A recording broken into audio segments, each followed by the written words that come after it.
Doug Ford and the Conservatives are considering making birth control free, as they have signaled support for the NDP's motion on this. And this would be absolutely huge for a few reasons. First off, birth control in the female reproductive system is healthcare, and therefore it should be covered under OHIP. That being said, there's actually a very legitimate argument for why this is actually a conservative move. Like, this would be a conservative policy. The Conservatives are big on crime.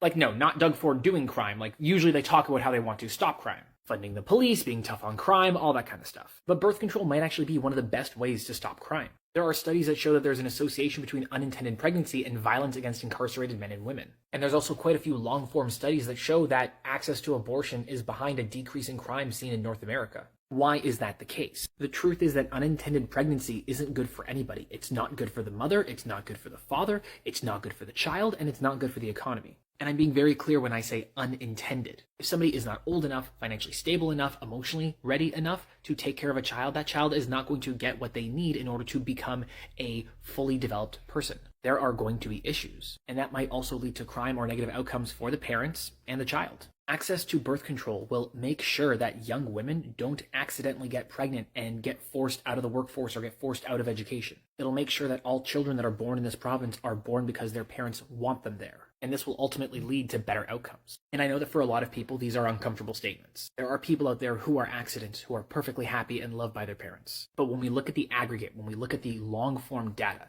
this is a good move. And so going back to free birth control, it's a conservative policy because it could, in the future, lower crime. I know this is a difficult topic and there's probably things that I said that upset you. So why don't we have a conversation in the comments? Leave them down below.